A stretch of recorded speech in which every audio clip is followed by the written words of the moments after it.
ये श्रृंखला सर्व आत्माओं के पिता परमात्मा शिव के द्वारा उच्चारित महावाक्यों के संकलन पर आधारित है।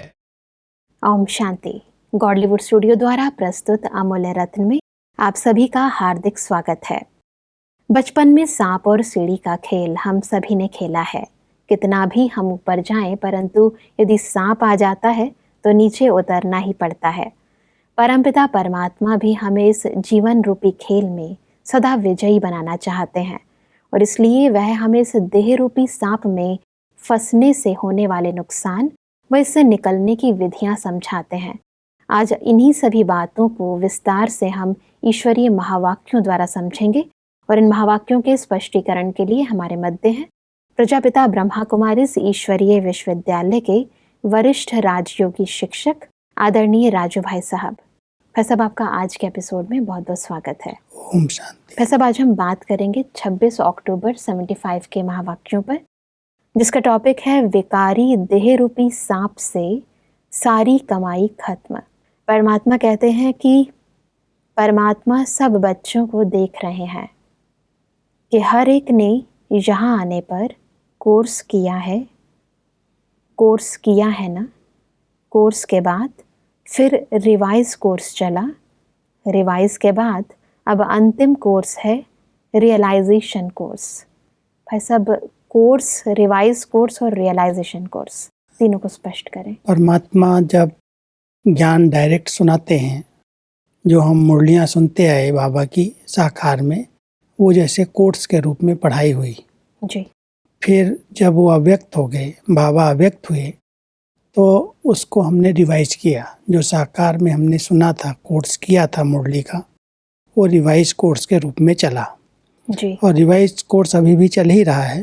लेकिन रिवाइज करते करते परमात्मा चाहते हैं जो कुछ रिवाइज कर रहे हो उसको रियलाइज भी करो जी। उसको अनुभव में ले आओ, केवल सुनने तक नहीं रह जाए। कोर्स किया, फिर रिवाइज कोर्स किया, अभी समय है उसको रियलाइज करके उसको स्वरूप में ले आने का। परमात्मा कहते हैं कि जो कुछ सुना, जो कुछ पाया, जो बाप के चरित्र देखे, उसी प्रमाण अपने में समाया कितना और गवाया कितना। सिर्फ सुनने वाले बने या स्वयं संपन्न बने, समर्थ बने या सिर्फ अन्य श्रेष्ठ आत्माओं व परमात्मा के गुणगान करने वाले बने। दो प्रकार के बच्चे हैं जी। एक है सुनते हैं, दूसरों को सुनाते हैं, रिपीट करते हैं, और दूसरे हैं उसका स्वरूप बनते हैं जी। अनुभव करते हैं। सिर्फ हम गुणगान नहीं करें, बाबा ऐसे हैं, बाबा ऐसे हैं, इन्होंने ये किया।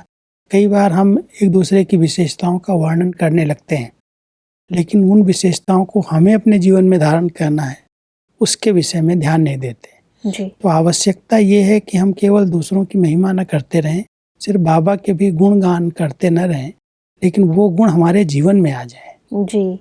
परमात्मा कहते हैं कि ज्ञान स्वरूप, याद स्वरूप, दिव्य गुण संपन्न स्वरूप और सदा सेवाधारी स्वरूप बने, या इन सबके सिर्फ सुमिरण करने वाले बने। ज्ञान तो बहुत ऊंचा है, योग बड़ा श्रेष्ठ है, दिव्य गुण धारण करना आवश्यक है और सेवा करना मुझ ब्राह्मण का फर्ज है। ऐसा सिर्फ सुमिरण करते हो या स्वरूप भी बने हैं। इसी प्रकार से अपने आप को रियलाइज करना, यह है लास्ट कोर्स। सुमिरन तो कई बार हम बहुत कर लेते हैं, ज्ञान की अच्छी पॉइंट्स का सुमिरन करते हैं, योग से क्या क्या प्राप्तियां होती हैं, क्या उसके लक्षण हैं, वो भी हम सब सुमिरन करते हैं, रिवाइज करते रहते हैं। योग के, धारणा के, सेवा के विषय में बहुत अच्छे प्लान बनाते हैं जी। परमात्मा कहते हैं सुमिरन तक सीमित है या उसको स्वरूप में लेकर के आए। जब हमारे स्वरूप में आ जाएगा तब वो कहेंगे इसने इस बात को रियलाइज किया। अगर स्वरूप में नहीं आया, केवल सुमिरन चल रहा है, वर्णन चल रहा है, तो हमने रियलाइज नहीं किया। परमात्मा कहते हैं जो अंतिम कोर्स है वो रियलाइजेशन कोर्स है। रियलाइज करो तब मुक्ति धाम का गेट खुले। तो जो कुछ अभी तक हमने सुना है वो हमारे स्वरूप से दिखाई देना चाहिए। आगे बढ़ते हैं तो परमात्मा कहते हैं कि जैसे दीपावली पर पुराना पोतामेल समाप्त कर नया शुरू करते हैं और अपने रजिस्टर्स चेक करते हैं, ऐसे आप सबको भी आदि से अंत तक अर्थात आज तक अपना रजिस्टर चेक करना है कि हर सब्जेक्ट में कितनी मार्क्स ली हैं। समय के प्रमाण जबकि मंजिल सामने दिखाई दे रही है, डबल लक्ष्य स्पष्ट है। वर्तमान संगम युगी फरिश्तेपन का लक्ष्य और भविष्य देवता स्वरूप का लक्ष्य। जैसे लक्ष्य स्पष्ट है वैसे लक्षण स्पष्ट दिखाई देते हैं। डबल लक्ष्य हर ब्राह्मण आत्मा को परमात्मा ने दिया है। जी, ब्राह्मण सो फरिश्ता, फरिश्ता सो देवता बनने का। तो फरिश्ता स्वरूप के लक्षण हमारे जीवन में कहाँ तक आए हैं, और जो हम कहते हैं हम मनुष्य से देवता बनेंगे, क्या वो दिव्य चलन, उदातापन के संस्कार हमारे जीवन में उतरे हैं? तो परमात्मा कहता है जब से आपने ज्ञान लिया तो अपने इस खाते को चेक करो कि जिस दिन से हम बाबा के बच्चे बने हैं, इस ईश्वरीय ज्ञान में चले हैं, तब से अब तक हमने अपने जीवन में कितने लक्षण धारण किए हैं। जी, क्या मैं फरिश्ता स्वरूप स्थिति का अनुभव करता हूँ? ब्राह्मण सो फरिश्ता कहाँ तक बने हैं, और देवपद जो हमें प्राप्त करना है, जिसके लिए हम पुरुषार्थ कर रहे हैं, उस दिव्य पद के अनुसार हमारे अंदर दिव्य लक्षण, वो दिव्य गुण आए हैं। इसकी चेकिंग करो और अपने खाते को, अपने पोता मेल को खुद ही चेक करके अगर कोई कमी है तो भरने का पुरुषार्थ करो। तो सब आगे बढ़ते हैं तो परमात्मा कहते हैं कि बाप दादा के पास निराकारी और साकारी बाप के रूप में हर बच्चे का रजिस्टर आदि से आज तक का स्पष्ट है। इसको तो कोई मिटा नहीं सकता है। अब तक के रजिस्टर की रिजल्ट में विशेष 3 प्रकार के रिजल्ट है। एक छिपाना, दूसरा कहीं ना कहीं फंसना, तीसरा अलबेलेपन में बहाना बनाना। परमात्मा के पास तो हर बच्चे का रिकॉर्ड है, हर एक का रजिस्टर है, जब भी चेक करना चाहे वो कर सकते हैं। तो परमात्मा कहते हैं निराकार और साकार, साकार भी अभी उनके समान अव्यक्त रूप में साथ हैं। जी, दोनों बाप हमारे रजिस्टर को चेक करते हैं। जी, और जब भी रजिस्टर चेक करते हैं और वर्तमान में अगर कोई से कोई बात लिखाई जाती है कि आप अपनी स्थिति के अनुसार अपना चार्ट लिख करके दो, तो उस चार्ट को जब परमात्मा देखते हैं तो उसमें 3 बातें उनको दिखाई दी जी, कि एक तरफ बच्चे कोई गलतियां करते हैं तो उसको छिपाते हैं, कुछ लज्जा है, कुछ भय है कि बता देंगे तुम्हारा रिकॉर्ड खराब हो जाएगा, तो कुछ बातें वो छिपा रहे हैं। और दूसरे रिजल्ट में कहीं ना कहीं बुद्धि फंसी हुई है, किसी न किसी देहधारी में, किसी वस्तुओं में फंसे हुए हैं। तो एक छिपाना है, दूसरा फंसाना है, और तीसरा कहीं ना कहीं कोई ना कोई बात में बहाना बनाते हैं, इसके कारण ऐसा हो गया, हम चाहते नहीं थे ये ऐसा हो गया, तो ये बहाना बताते हैं। तो परमात्मा के पास जो हमारा रिकॉर्ड है, रजिस्टर है, उसमें 3 बातें उन्होंने देखी हैं कि छिपाना, फंसाना और बहाना। ये 3 बातें हर एक रजिस्टर में कुछ न कुछ दिखाई देती हैं। वैसा परमात्मा कहते हैं कि बहानेबाजी में बहुत होशियार हैं। अपने आप को व अपनी गलती को छिपाने के लिए बहुत वंडरफुल बातें बनाते हैं। आदि से अब तक ऐसी बातों का संग्रह करें तो आजकल के शास्त्रों समान बड़े शास्त्र बन जाएं। अपनी गलती को गलती मानने के बजाय उसे यथार्थ सिद्ध करने में व झूठ को सच सिद्ध करने में आजकल के काले कोट वाले वकीलों के समान है। माया से लड़ने के बजाय ऐसे केस लड़ने में बहुत होशियार हैं, लेकिन यह याद नहीं रहता कि अभी अपने को सिद्ध करना अर्थात परमात्मा द्वारा जन्म जन्मांतर के लिए सर्व सिद्धियों की प्राप्ति से वंचित होना है। परमात्मा अपने बच्चों को संपूर्ण पावन बनाना चाहते हैं। ये जो महावाक्य उच्चारण हो रहे हैं उसके पीछे एक रहस्य है। हर बच्चा संपूर्ण पवित्र स्वच्छ बन जाए, और जहाँ पर पवित्रता खंडित होती है कोई कारण से, खंडित पवित्रता को वो महसूस नहीं कर रहा है कि मेरी मनसा में, वाचा में या कर्मणा में कोई अगर विकारी संकल्प आ रहे हैं, विकारी कर्म हो रहे हैं, और परमात्मा उसको कहते हैं बच्चे सच्चे दिल से भगवान को, बाबा को बताओ, जी ताकि आपको शक्ति मिले, शिक्षा मिले और आप परिवर्तन कर सको। जी लेकिन वो शिक्षा को समझने की बजाय वो सिद्ध करता है कि नहीं, मेरे से ऐसी भूल नहीं हुई, इसके कारण हो गई, या हम चाहते नहीं थे ऐसे हो गया। वो महसूस नहीं कर रहा है, लेकिन अपने आप को सिद्ध कर रहा है। परमात्मा बड़ा अच्छा मिसाल दे रहे हैं, जैसे वकील लोग झूठ को सत्य सिद्ध कर देते हैं, कईयों को फंसा देते काले कोट वाले। जी ऐसे ही परमात्मा भी हम सबको कहते हैं, मेरे बच्चे भी कभी कभी कितनी ऊंची शिक्षाएं मिल रही हैं और इतना ऊंचा जीवन बनाने के लिए परमात्मा बता रहे हैं, फिर भी अपने आप को सिद्ध करते हैं कि ये कोई भूल हो गई, ये भूल नहीं थी, इसके कारण हो गई। बिल्कुल। या तो छिपा देते हैं कि मेरे से हुई नहीं, और या तो सिद्ध करते हैं इस कारण से हो गई। तो परमात्मा कहते हैं ऐसी वकालत करने की क्या जरूरत है। परमात्मा जैसा बनाना चाहता है वैसा बन के दिखाओ, जी छिपाओ नहीं और बहाना नहीं करो। परमात्मा कहते हैं कि सिद्ध करने वालों में जिद करने के संस्कार जरूर होते हैं, ऐसी आत्मा सदगति को पा नहीं सकती। अब तक मेजॉरिटी पहला पाठ अर्थात पहली बात पवित्र दृष्टि और भाई भाई की वृत्ति में फेल हैं। अब तक इस पहले फरमान पर चलने वाले फरमान बरदार बहुत थोड़े हैं। बार बार इस फरमान का उल्लंघन करने के कारण अपने ऊपर बोझ उठाते रहते हैं। इसका कारण यह है कि पवित्रता की मुख्य सब्जेक्ट का महत्व नहीं जानते हैं, उसके नुकसान की नॉलेज को नहीं जानते। हम सबको इस बात को अंडरलाइन करना चाहिए कि ये जो नियम मर्यादाएं बनाई गई, जी जो पवित्र बनो, योगी बनो का पहला पाठ पढ़ाया गया, इस पवित्रता का महत्व क्या है, किस लिए परमात्मा इतना अंडरलाइन कर रहे हैं।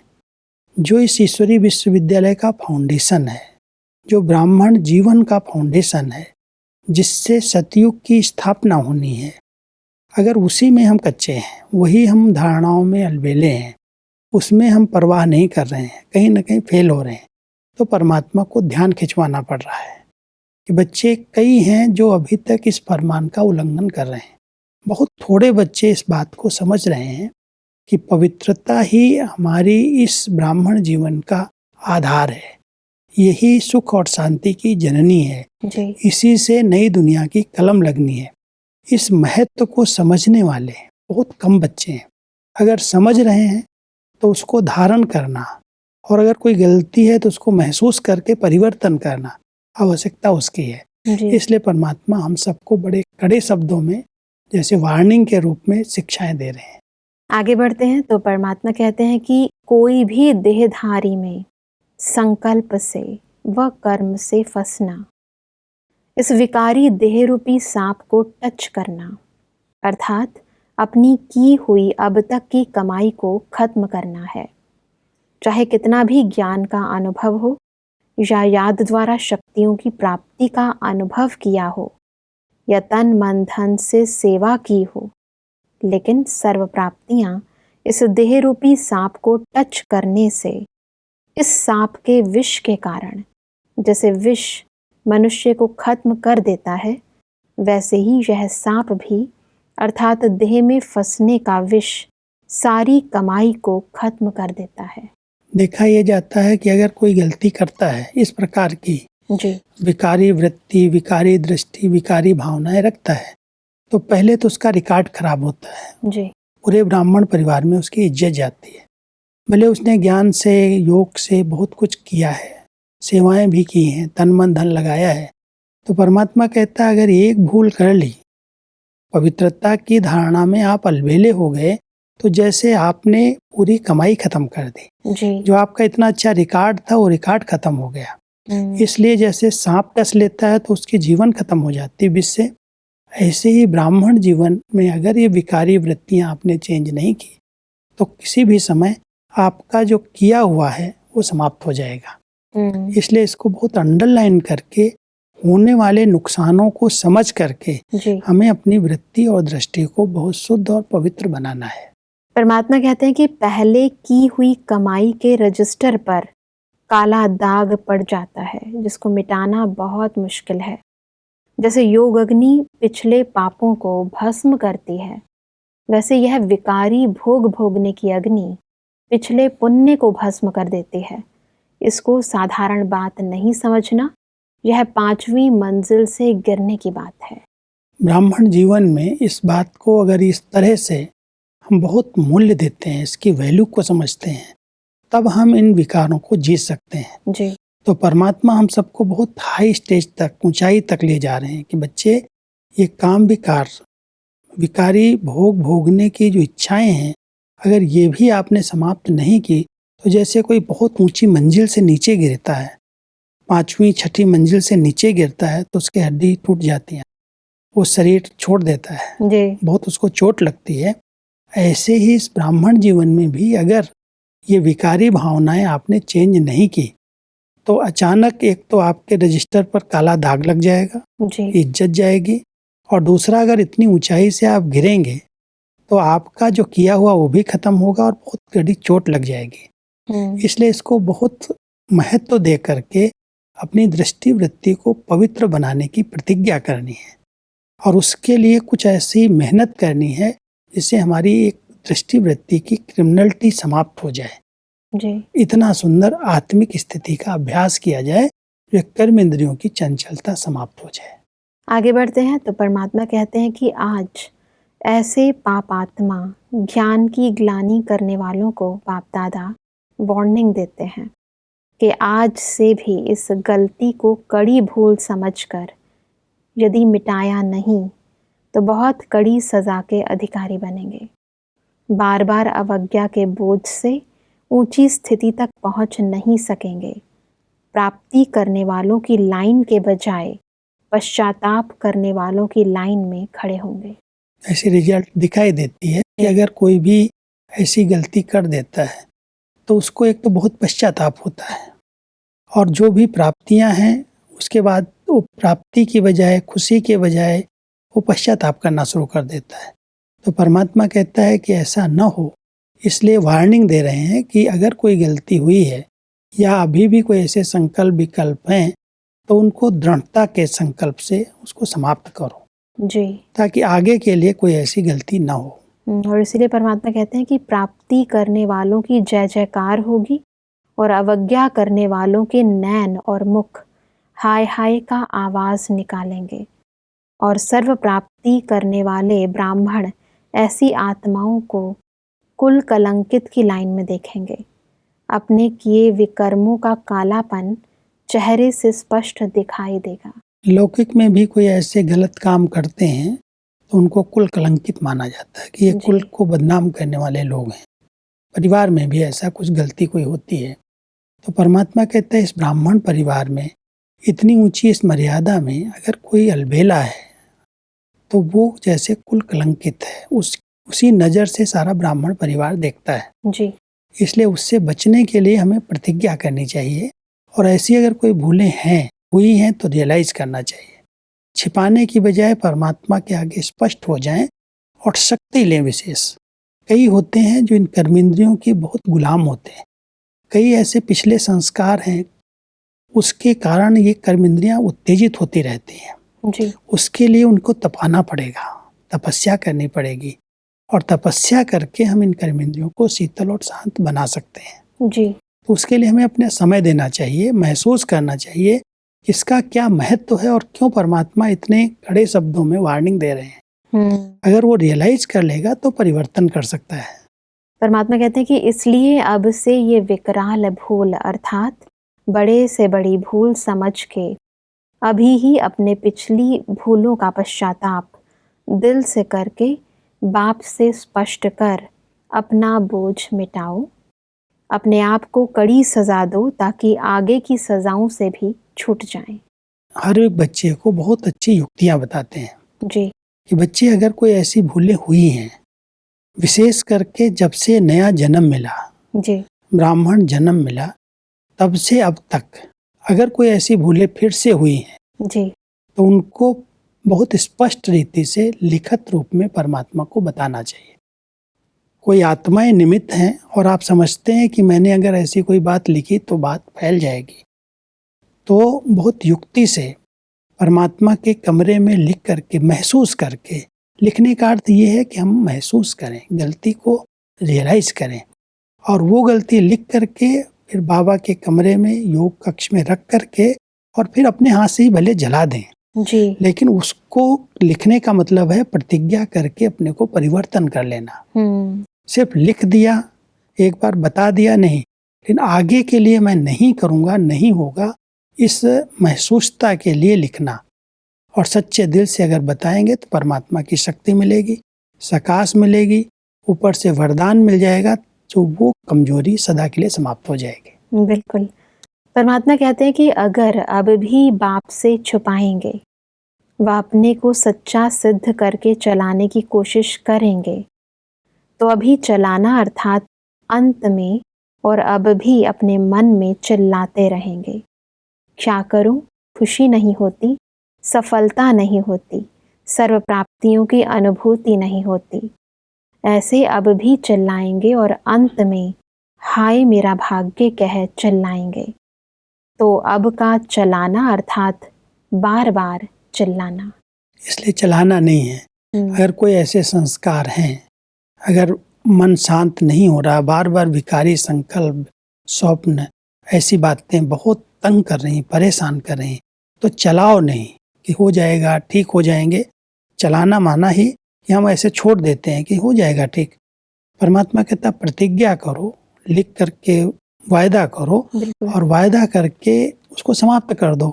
और अगर चलाते रहेंगे तो फिर सुख, शांति, आनंद का जो अनुभव होना चाहिए, जो योग की अच्छी अच्छी प्राप्तियां होनी चाहिए, वो नहीं हो पाएंगी। चिल्लाएंगे, हाय मुझे तो कोई अनुभव ही नहीं हुआ, और बाद में अंतिम समय जब आएगा तो कहेंगे हाय मेरी तकदीर, हाय मेरा भाग्य, अब कुछ नहीं हो सकता। तो इसलिए परमात्मा कहता है जो चलाते हैं इस समय को चिल्लाना पड़ेगा, और जो उसको परिवर्तन कर लेंगे उनको प्राप्ति हो जाएगी। परमात्मा कहते हैं कि अगर अभी बात को चलाते हो तो अपने जन्म जन्मांतर के श्रेष्ठ तकदीर को जलाते हो। इसलिए इस विशेष बात पर विशेष अटेंशन रखो। संकल्प में भी इस विष भरे सांप को टच नहीं करना। संकल्प में भी टच करना अर्थात अपने को मूर्छित करना है। इसके लिए संकल्प को स्वच्छ बनाने के लिए हमें बहुत बिजी करना पड़ेगा। अच्छे चिंतन में अगर कोई ऐसी आदत बन गई, मान लो अश्लील चीजें पढ़ने की आदत है जी, अश्लीलता देखने की आदत है। आजकल कलयुग के अंदर इन विकारों का ज्ञान छोटे बच्चों को भी हो गया है। ऐसे साइंस के साधन हैं जो आप जो देखना चाहो देख सकते हैं। अगर आप परिवर्तन नहीं करना चाहते और ऐसी चीजें देखते हैं, पढ़ते हैं, सुनते हैं, तो ये संकल्प आपके कभी शुद्ध नहीं हो सकते जी। और परमात्मा कहता है अगर संकल्प में भी विकारी विचार चल रहे हैं, स्वप्न भी गंदे आ रहे हैं, तो अपने आप को मूर्छित कर रहे हो कि कमाई आपकी समाप्त हो रही है। इसलिए हमें बहुत अटेंशन दे करके परहेज करनी चाहिए ऐसी चीजों से जो हमारे विचारों को दूषित करने वाली है। बिल्कुल। संग से भी परहेज करना, ऐसा कोई बोलता है, ऐसी कोई बातें छेड़ता है, समाचार सुनाता है, तो उस संग से बचाओ। और साथ साथ ऐसे जो आज साइंस के साधन हैं जहाँ अश्लीलता भरी हुई है, उस पर ध्यान नहीं देना। अपने मन को अच्छे विचारों में रमण करने के लिए बाबा के महावाक्य पढ़ो, अच्छे अच्छे गीत सुनो, अच्छी कमेंट्री लगाओ, योग करो, ताकि वो विचारों पर आप विजय प्राप्त कर लो। और इसलिए परमात्मा कहते हैं कि इसलिए अब अपने आप को रियलाइज करो, अर्थात अंतिम रियलाइज कोर्स समाप्त करो। अपने आप को अच्छी तरह हर प्रकार से हर सब्जेक्ट में चेक करो। सर्व मर्यादाओं को, परमात्मा के फरमानों को और श्रेष्ठ मत को कहाँ तक प्रैक्टिकल में लाया है उसको चेक करो, और साथ साथ मधुबन महायज्ञ में सदाकाल के लिए अंतिम आहुति डालो। अभी परमात्मा के प्रेम स्वरूप का उल्टा एडवांटेज नहीं उठाओ, नहीं तो अंतिम महाकाल रूप के आगे एक भूल का 1000 गुणा पश्चाताप करना पड़ेगा। तो सब आज हमने बहुत ही गहराई से पवित्रता के महत्व को समझा। वह सब इस स्पष्टीकरण के लिए आपका बहुत बहुत धन्यवाद। दर्शकों, आज के एपिसोड में परमात्मा ने हमें कहा कि जैसे हमारा लक्ष्य स्पष्ट है, संगम युगी फरिश्ता स्वरूप का और भविष्य देवताई स्वरूप का, वैसे ही हमें अपने लक्षण भी स्पष्ट रखने हैं। परमात्मा ने कहा कि अब हमें वर्तमान समय जिद्द और सिद्ध करने के संस्कारों को मिटाना है। अपनी भूल को सिद्ध करना अर्थात जन्म जन्मांतर के लिए परमात्मा से होने वाली प्राप्तियों से वंचित होना। परमात्मा ने कहा कि अब हमें संकल्प और कर्म में भी किसी देहधारी में फंसना नहीं है, नहीं तो अब तक की हुई कमाई सब खत्म हो जाएगी। दर्शकों, आज के एपिसोड से संबंधित यदि आपके मन में कोई प्रश्न है तो आप हमें ईमेल कर सकते हैं। हमारा ईमेल आईडी है amulyaratna@godlywoodstudio.org। अगले एपिसोड में एक और अव्यक्त वाणी के साथ आप सभी के समक्ष हम फिर हाजिर होंगे। तब तक के लिए लेते हैं इजाजत। ओम शांति। मुख्य सार, कर्म कहानी की रजिस्टर कई आत्माओं ने भय और लज्जा के वश लिखी ही नहीं है। रिजल्ट है छिपाना, कहीं ना कहीं फंसना, अलबेलेपन में बहाना बनाना। जैसे योग अग्नि पिछले पापों को भस्म करती है, वैसे ये विकारी भोग भोगने की अग्नि पिछले पुण्य को भस्म कर देती है। बाप दादा वार्निंग देते हैं कि अपने आप को कड़ी सजा दो ताकि आगे की सजाओं से भी छूट जाएं। अधिक जानकारी के लिए संपर्क करें Amulya Ratan Godlywood studio, Manmohini Van, Shanti Van post, Abu road 307510, district Sirohi, Rajasthan. Email ID है amulyaratn@godlywoodstudio.org। इस श्रृंखला को प्रजापिता ब्रह्मा कुमारीज ईश्वरीय विश्वविद्यालय के सेवा केंद्रों पर क्लास में नियमित रूप से चलाने के लिए गॉडलीवुड स्टूडियो से संपर्क करें।